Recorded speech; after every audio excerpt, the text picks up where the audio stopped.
पिछले 15 मिनट से त्रिवेणी जी फोन पर अपनी बेटी से बातें कर रही थीं। परीक्षा कमरे में आकर चाय का कप टेबल पर रख गई। वह पर त्रिवेणी जी की बातें थीं कि खत्म ही नहीं हो रही थीं।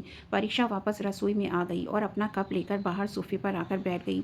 थोड़ी देर पहले तक सासू माँ रसोई में आकर खुशी खुशी बता रही थी कि क्या क्या बनाना है, लेकिन परीक्षा के एक सवाल ने सब कुछ पलट कर रख दिया और उस एक सवाल के कारण काफ़ी हंगामा हो गया और त्रिवेणी जी ने परीक्षा को बहुत कुछ सुना दिया।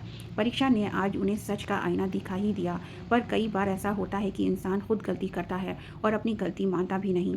बस वही हाल त्रिवेणी जी का था। पिछले 2 दिन से त्रिवेणी जी का क्या बनाना है, कितना बनाना है, समझाई जा रही थी। आखिर त्रिवेणी जी इस घर की मुखिया जो थीं, उनके इस घर में उनका बड़ा बेटा वैभव, बहू परीक्षा और उनके 2 बच्चे अकबर और अर्पिता रहते हैं। वहीं छोटा बेटा राहुल अपनी नौकरी का बहाना कर पत्नी काव्या और बेटी गर्विता के साथ इसी शहर में थोड़ी ही दूरी पर रहता है। एक बेटी भी है, तनिषा, जिसकी शादी हो चुकी है और वो अपने ससुराल वालों के साथ इसी शहर में रहती है। कल शीतलाष्टमी है। इस दिन सब लोग ठंडा खाना ही खाते हैं। इस कारण घर के सभी सदस्य कल ठंडा खाना ही खाएंगे। इसलिए कल के खाने की तैयारी भी आज ही करनी थी। अब कल का दोनों वक्त का खाना साथ ही आज का खाना, कुल मिलाकर 3 वक्त का खाना बनाना था। और खाने में भी कम वैरायटी नहीं, बल्कि बहुत सारी चीज़ें बनती थीं।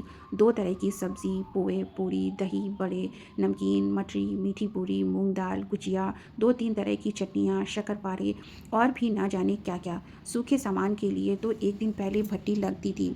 काफ़ी काम फैल चुका था और करने वाली सिर्फ अकेली परीक्षा।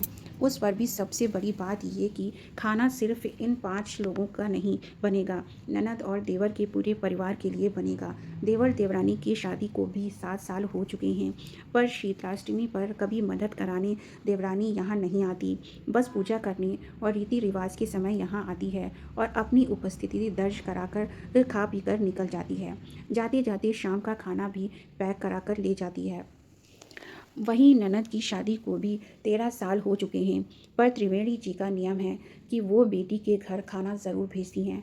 ननद के पूरे परिवार के लिए दोनों टाइम का खाना यहाँ से पैक होकर जाता है, इसलिए ननद रानी को भी शीतलाष्टमी पर ज़्यादा मशक्क़त नहीं करनी पड़ती थी। वो तो बस रोटी सब्ज़ी बनाकर रख देती और उसी से दूसरे दिन दोनों सास बहू पूजा कर लेती हैं, क्योंकि पता है खाना तो उसके मायके से आ ही जाएगा। अब बची त्रिवेणी जी, हाँ, वो रसोई में मदद करने ज़रूर आती हैं, पर थोड़ा उम्र का तकाज़ा है और थोड़ा सास होने का रौब, किसी कारण मदद कम करती हैं और ताने ज़्यादा मारती हैं।